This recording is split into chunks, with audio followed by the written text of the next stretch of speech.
And of course, it had a powder-coated metal head. It wasn't any fun to hold anyway.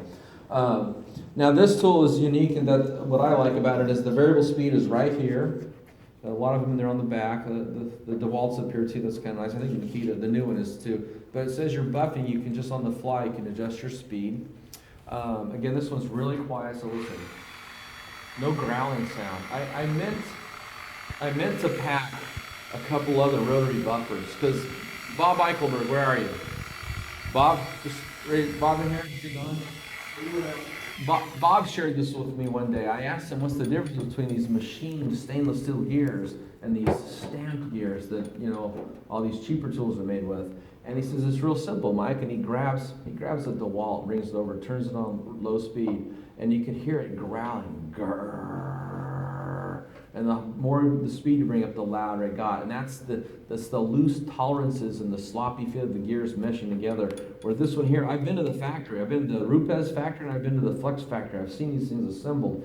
And everything's like jewelry as it goes together. The gears are so pretty the way they're machined. But that's why you can keep talking and listening to a radio over this. High quality tool. So anyway, one of the first things you want to do before you use a rotary buffer is you want to invest in a spur. These cost like $10. And to spur a pad, and I can only show guys that are right-handed like me. If you're left-handed, it gets kind of complicated because as this thing is spinning around, you don't want to come over here and it might throw it out from your eye, okay? You don't need that. So you want to lock the signature leg. I know some guys put it on the ground. It's hard for me to bend over. I have an artificial leg, so it's hard to bend over. So I like to put it right in. But I bumped this up on this one here. It's at the 3. I think it's like 1200 RPM. There's some speed going for you. Back in here, and then run this spinning out on one side.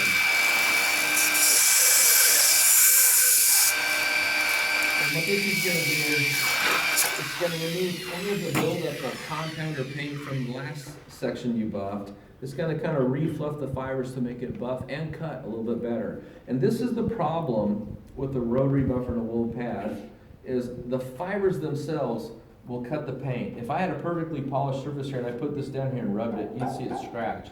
Well, if you take and have this spinning at 1,000 RPM, 1,500 RPM, and you're pushing on it, you know, it's going to be putting its own surface scratch in, and that's called holograms. And that's why it's really hard to finish out with nothing but a rotary and leave a hologram free finish. It may look hologram when you're done, but over time, as the polishing oils and the waxes, whatever's on there washes and comes off, the holograms will show up in bright sunlight, and that'll tend not to make a happy customer. Okay, so this is the Pinnacle Advanced Compound. This uses an engineered abrasive. Has anybody got an ink pen or a pencil on them? Okay, so my classes, this is just a real simple technique. I keep a normal number 2 pencil out there. So to buff out, say, half this hood, you know, I'm going to need some product on there. And the distance, the thickness of a pencil, that's about a pencil size, right? Yeah. Oh, I'm sorry. Yeah. Here's your pen back. Over. Here we'll mock up. Just joking. Okay. Joking. Here's what a pencil looks like. Pencil thickness and length. And but that's how much, you know, you need some compound down there, especially with the dry pad. Usually when you start with the dry pad, this isn't dry, it's already been used. The pad will tend to absorb some amount of the compound. So when you start out, you'll probably end up putting down a second strip of product just to get started. Then what a lot of old timers do, and I see this all the time, is they put their product on the pad and they go swish, smush, smush, smush, and they turn it on. As soon as they turn it on, all the pad slings out all over them and everybody else. So this is called picking up your bead using the 10 at 10 technique. And I'm going to turn around so everybody but you guys can see what I'm talking about, Tom.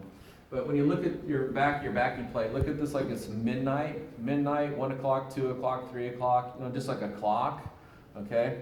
And what you're going to do is you're going to put this flat against the paint. You're going to tilt the left-hand side up at about 10 degrees, and you're going to run that bead in at the 10 o'clock mark. And what's happening is this pad is spinning in a clockwise motion as you look down on it.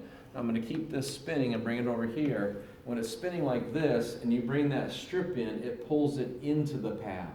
Okay, then you instantly, once you get past that strip of product there, that bead of product, you lay that pad down flat, that traps the product under the pad, then you spread it out, then you start your cutting process. If you pick it up going the opposite, so like this way at 10, that pad's spinning clockwise, and it'll take and sling it all over your neighbor, the car, the wall, and you. And I always like to make this look really easy, because it is once you get it down. And of course, you know, once you spend about 20 years behind a rotary buffer, you'll find out it becomes relative how you pick up your strip. You just need to understand that you need to run it in a way that it pulls it in. So if I was working